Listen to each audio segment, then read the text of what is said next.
So we've got 4 new drivers from Cobra, yeah, 4 new heads, all built around the same technology. Let's show you who these are for, let's show you what they do, why do we need 4 heads, and are they any better than what came before. Remember, if you like the reviews, all the tips I do, subscribe. I've got videos coming every week, and also leave a comment down below. If you ever used a Cobra driver, let me know. 4 heads.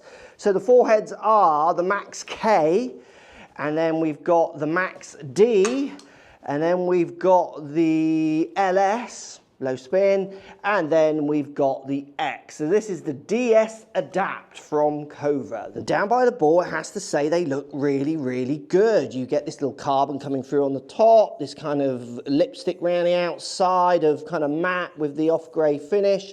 We get weight points on the bottom that can be changed. We'll talk about some of the tech. They look pretty good. The low spin one looks not as stretched back, maybe a little deeper, but similar head size. And the D Max K, Max X, or the Max K, sorry, does look a little bit more stretched back, maybe a little bit lower to the ground.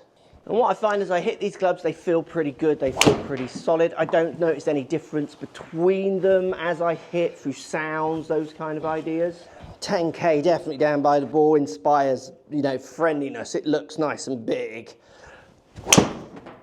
Maybe a fraction louder, possibly. Not much in it though, it feels solid. And to be fair, out of all of them, this is probably the one most of you should be using, the 10K. Anything making it friendlier is just good for most people watching this video. So does the 10K feel like it's going to go left, or is that me? I do have a bit of a left bias at the moment. That's left as well, is it? No, that's pretty good. Considering that felt left, I'm quite happy. That other one, it was me. It's always us, isn't it? That's the mess, it's us. So we're going to talk about the cost and who might gain which one. I'm going to hit the D just to give that one a bit of a wallop as well. The big story with these drivers is the fitting option. So the draw there, each time I have hit it, it does definitely feel like it's something I would want to aim up the right. And that's exactly what you want to see in a draw driver. Anything for me, which is relatively neutral to the moment, slightly left, I want to see this one going a long way left, and it does feel like it's doing that. So if you're after a draw driver, this head's going to be one to test. So I've been playing with the fitting options, and I've got the scars. I got myself with my Mizuno key. I kind of came off and got myself. But the fitting options on the neck here are astronomical. 33 different fitting options. And there is a chart, and there needs to be a chart. I took the head off as someone who's changed clubs for years. Just thought, I'll work it out. I had to go to the chart. A bit like Titleist chart A1 and stuff. It's numbered. But you've got every option, and the theory with that around the neck is maybe the tinkerer in you, it appealed to, but more importantly, if you're someone who changes your swing or keeps a driver for a good period of time and your swing develops, like me, you can change the angle of the lie and the loft, but you can keep the lie angle or the face angle constant. So you're not, when you up loft and down loft on sleeves with lots of drivers, it closes the face or opens the face. What it does is it keeps the face pretty neutral. It doesn't move the face as you change it around on the many options, which to be fair is super, super clever.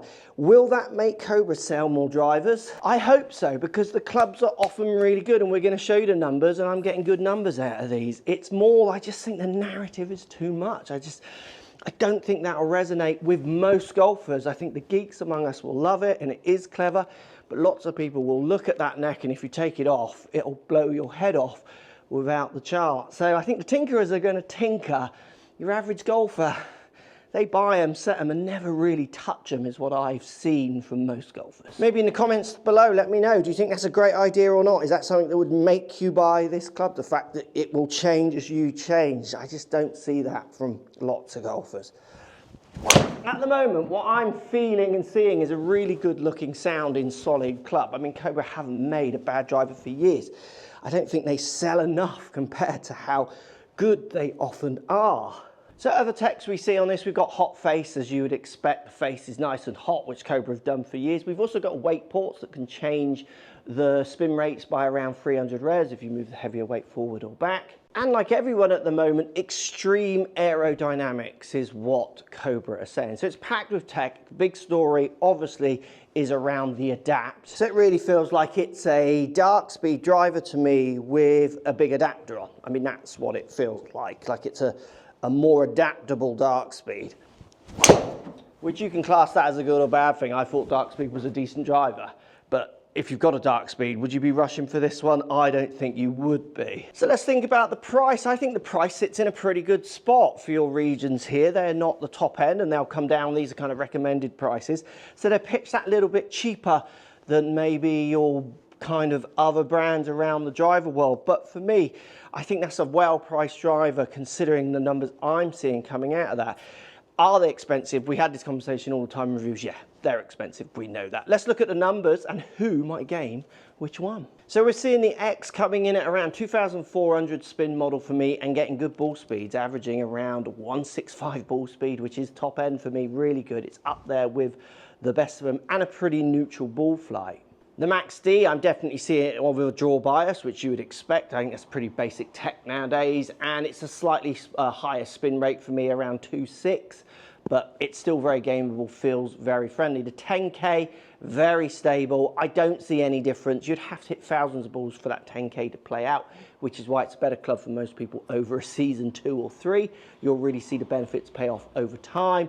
I've hit at least 30 with each club, and it's hard to tell any difference in amongst my mess, but I trust in the 10K, it feels solid. And then the low spin for me comes in around 300 to 500 revs less than the standard, which you'd expect. It's a low spin model. So I get my longest, but I also get my shorter hits when it dips out of the air if you mishit it. Not for the faint-hearted, for the player who's going to strike it well or has a lot of speed. Numbers really, really solid. Now for me, who's going to game these clubs? So I would be between the 10K and the X. Anyone who wants a solid feeling driver, buying into the Cobra band, maybe someone who's buying into this neck, but I think most of us are just going to fit the neck and leave it there. If you want a draw bias driver, yeah, I think their draw bias driver is as good as anyone else's. Low spin. Basically, each one of their models is doing what it says. So when it comes to who buys this, I think Cobra fans buy it and not many other people. What do you think? In the comments down below, let me know. Also, subscribe to this channel if you've not subscribed already, and watch this video if you want to find out actually how to hit drivers straighter.